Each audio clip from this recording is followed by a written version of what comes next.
네, 여러분들과 즐겁게 공중보건학을 공부하고 싶은 태선생입니다.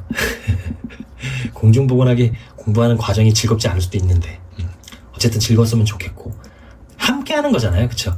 공중보건학도 함께 노력하는 거잖아요. 함께 노력해서 실현을 시키는 학문이에요, 이게. 예.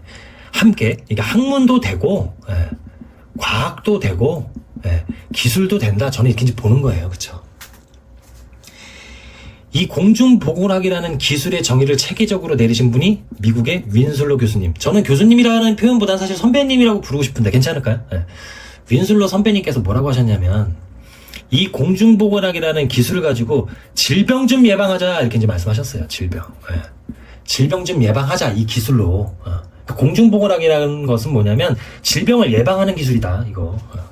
그리고 두 번째, 그러니까 소망을 담은 거죠, 어떻게 보면 정의에. 수명 좀 연장시키자. 좀 손주 좀 보고 가자. 뭐 이런 얘기 아니에요? 그 다음에 세 번째가 뭐냐면은 신체적, 오래만 살면 뭐하냐, 기능도 좋아야지, 그쵸? 정신적 효율도 좀 개선시키고 증진시키자. 그런 걸 실현시켜주는 기술이 공중보건학이다, 공중보건학이 나아가야 될 길이다 라고 윈슬로 선배님께서 말씀을 하신 거예요. 그죠? 이 공중보건학의 정의를 이렇게 내리셨을 때는 시대상을 반영했을 거예요. 이때가 언제냐면 1920년대예요. 1920년대. 이 시대를 반영한 정의죠, 이게. 그쵸? 그리고 참 중요한 거 하나 얘기해야 되네. 뭐냐면 이 정의를 실현시키기 위해서는 다 같이 노력해야 돼요. 그래서 조직적인 지역사회의 노력이다, 이렇게 말씀하신 거예요. 개인이 노력으로 되는 게 아니니까. 근데 여러분, 질병을 예방하지 못했으니까 수명이 짧았다는 얘기네. 윈슬러 선배님이 이렇게 보니까 질병 예방하면 수명 좀 길어질 것 같은데 질병 예방 못하니까 수명 짧았다, 이런 얘기거든요, 지금. 어떤 질병이게요? 여러분들이 한번 생각해보세요. 여러분들이 생각할 때는 어떤 질병 때문에 수명이 짧아졌을 것 같냐고요. 이 시대에, 지금 말고요. 이 시대에. 암? 만성질환이죠, 이런 거. 만성질환이라는 건 뭐냐면 오래 살다 보니까 겪는 질환이에요. 대표적으로 암이에요, 암. 이때는 수명이 짧았죠. 그러니까 질병 때문에 수명이 짧았는데 암이라는 질환, 이런 만성질환 같은 경우에는 오래 살다 보니까 경험하는 질환이니까 이때 질병을 예방해야 된다는 건 암은 아니었을 거라니까. 핵심적인 건 뭐냐면 전염병이에요, 전염병. 콜레라, 장티푸스 뭐 이런 거, 독감 이런 거. 이때 스페인 독감이 유행이었거든요. 독감 이런 거. 이런 걸 예방해야 된다라고 이제 윈슬로 선배님이 말씀하신 거예요. 당뇨, 고혈압 이런 것도 있었겠지만 지금보다는 심각하지 않았을 거예요, 그런 건. 그러면 수명이 연장되고 그러면 효율도 좋아진다, 이렇게 이제 말씀하신 거예요. 그쵸? 그러면 이런 것들을 고려했을 때 과연 그럼 어떻게 해야 이게 실현이 될까? 기술이, 전략이 있어야 되는데, 전략. 윈슬러 선배님께서 한 5가지 정도 전략을 말씀해 주셨어요. 그 전략을 이미 짜놓으셨다니까, 윈슬러 선배님이. 대단하신 거예요. 그러니까 정말 선배님이지. 말도 안 되는 얘기인가요? 어쨌든 자, 일단은 환경위생이 중요하다라고 말씀하신 거예요. 환경위생. 이 환경위생을 향상시켜야 된다는 건 뭐냐면 주변 좀 깨끗이 만들자라고 이제 말씀하신 거예요. 물이 더러우니까 전염병이 돈다. 예를 들어 여러분들 콜레라 같은 거 있죠. 콜레라, 장티푸스 이런 거.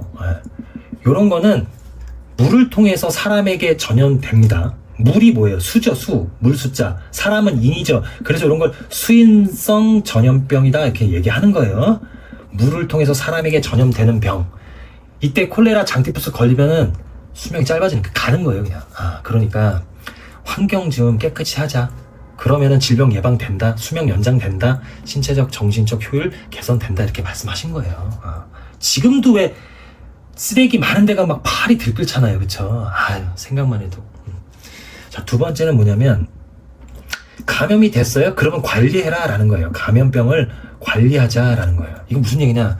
어쨌든 전염이라는 건 한 사람이 걸리면은 계속 걸리는 거 아니에요. 이렇게 전파되는 거 아니에요. 그러니까 그 전파의 경로를 끊어라. 경로를 차단해라 라는 거예요, 이거는. 그 다음에 격리도 시키고 예방접종도 해라. 우리 코로나19 때 이게 다 했던 겁니다. 거리 두기 했었고 마스크 했었고 백신 맞았잖아요, 그쵸? 감염병 관리를 해야 된다. 그러니까 참 1920년대 말씀하셨는데 100년을 내다보신 거라니까. 이게 지금 엄청난 거죠. 놀라울 수밖에 없어요.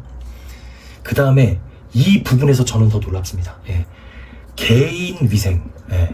요거 보건교육 해야 된다라고 이제 말씀하신 거예요. 그러니까 다 뭐 환경위생 해야 돼 강조하고 감염권 관리해도 맨날 뒤에 가서 코딱지 파고 코딱지 먹고 이러면은 안 되는 거잖아요. 그쵸? 어쨌든 손 깨끗이 씻고 음식 깨끗하게 관리하고 개인 위생이 굉장히 좋죠. 그거에서부터가 이거의 시작이다라고 이제 말씀을 하신 거니까 이게. 그 다음에 우리 여러분들 건강검진 같은 거 하죠. 건강검진하는 이유가 뭐게요? 예. 질병을 빨리 조기에 발견하고자 하는 게 건강검진 아니에요? 예. 그러니까 지금 윈슬러 선배님이 뭐라고 하셨냐면 질병을 조기에 발견하는 게 매우 중요하다. 그걸 위해서 뭘 해야 된다? 의료라든지 간호 서비스를 조금 조직화시켜라. 이걸 통해서 뭘 하겠다? 질병을 조기에 발견해가지고 예방하겠다라는 얘기예요. 이거 치료하겠다라는 얘기가 아니라 예방하겠다는 얘기라고요. 예. 공중보건하는 건 뭐다? 예방이다. 치료가 아니다라고 제가 강조했잖아요. 그렇죠? 말씀드렸죠. 개인이 아니다. 공공을 위한 것이다. 뭐 이런 거 강조했었단 말이에요. 그죠? 그 다음에 요 마지막, 난 이런 말씀까지 하셨을 거라고는. 이게 굉장히 중요한 건데 뭐냐면 생활 수준을 보장해라라고 한 거예요. 생활 수준을 보장하기 위해서 사회제도를 발전시켜야 된다라고 말씀하신 거예요. 무슨 얘기냐? 빈곤, 주거, 임금 이런 게 차이가 나잖아요. 그러면은 요거 힘들다라고 말씀하신 거예요. 뭐냐? 아니 좀 깨끗하고 좋은 거 먹고 잘 자고 잘 입으면 아무래도 이게 좀 개선될 텐데 그러지 못하기 때문에 이런 것들이 만연한다라고 이제 말씀하셨고, 그러기 위해서는 개선시키기 위해서는 생활 수준을 보장해야 된다라고 한 거예요. 주거, 먹는 거, 입는 거 이런 거. 예. 참 이게 어떻게 보면은 이게 100년 전인데, 그죠? 예. 근데도 지금도 다 이게 어떻게 보면 통용되는 말씀이시잖아요. 그렇죠? 그래서 제가 놀랐다 이런 말씀을 드린 거고, 그래서 공중보건학이라는 학문, 기술, 과학이 매력이 있더라 라고 이제 말씀드린 겁니다. 예. 오늘은 여기까지 말씀을 드리려고 해요. 예. 저는 항상 여러분들 편입니다.